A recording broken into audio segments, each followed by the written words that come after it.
또 이스라엘의 최첨단 방공망이 뚫렸습니다. 90% 요격률을 자랑하던 미국의 사드, 이스라엘의 에로우3 둘 다 실패했습니다.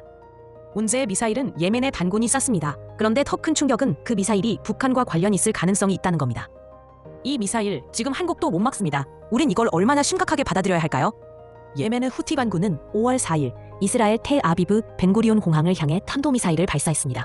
미사일은 관제탑 근처에 떨어졌고 피해는 경미했습니다. 하지만 세계가 놀란 건 따로 있었습니다. 이스라엘의 방공망이 작동했음에도 요격에 실패한 겁니다. 이스라엘은 세계 최고 수준의 닫힌 방공 시스템을 갖추고 있습니다.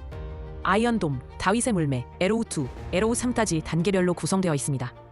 그중 에로우4는 장거리 탄도미사일을 요격하기 위해 미국과 공동 개발된 무기입니다. 마하9로 나라가 대기권 밖에서 자폭하며 요격합니다. 이 사건 당시 사드와 에로우3가 모두 가동됐지만 동시에 실패했습니다. 둘 다 90% 이상 요격률을 자랑하는 체계입니다. 그런데 두 체계가 동시에 실패할 확률은 1%도 안 됩니다. 이쯤 되면 막을 수 없는 무기가 등장한 건 아닌지 의심이 생깁니다. 그 의심의 정체는 파타흐-1이라는 극초음속 미사일입니다. 이란이 만든 이 미사일은 마하 15에 달하며 비행 중 궤도를 바꾸며 회피 기동도 합니다. 마하 9의 에로우3보다 훨씬 빠르고 요격이 거의 불가능하죠. 만약 후티가 발사한 미사일이 파타흐-1이었다면 에로우3가 실패한 것도 이해가 됩니다. 실제로 얼마 전 이란은 이 미사일을 실전에 처음 사용했다고 밝혔습니다.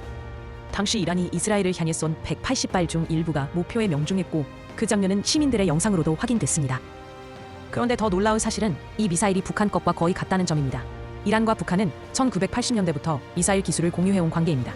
이란 이라크 전쟁 당시 북한은 군대와 미사일을 지원했고 이란은 그 대가로 기름과 달러를 제공하며 밀착 관계가 시작됐습니다. 이후 이란이 국제사회와 핵개발 중단 협정을 맺으면서 핵탄두 대신 미사일 개발에 집중하게 됐고 결국 지금은 북한이 핵탄두를, 이란은 발사체를 만드는 관계가 된 셈입니다. 두 나라는 서로의 기술을 주고받으며 사실상 같은 미사일을 도색만 바꿔 쓰는 수준에 이르렀습니다. 2024년 북한이 시험 발사한 극초음속 미사일도 파타흐-1과 거의 일치합니다. 이 상황은 한국에도 난의 일이 아닙니다. 북한은 이미 이런 극초음속 미사일을 실전 배치하기 시작했습니다. 미국과 이스라엘도 못 막은 무기를 한국이 과연 막아낼 수 있을까요? 현재 한국은 사드2, 천궁3 같은 요격 체계를 개발 중이지만 실전 배치는 2035년으로 예정돼 있고 아직 갈 길이 멉니다. 발사 징후를 탐지할 정찰 위성 마흔기도 2030년까지 쏘아 올릴 계획이지만 아직 개발 중입니다. 미국과 이스라엘 방공망이 극초음속 미사일을 막을 수 없다는 사실이 점점 확인되는 분위기입니다. 한국은 어떤 변화가 있을까요?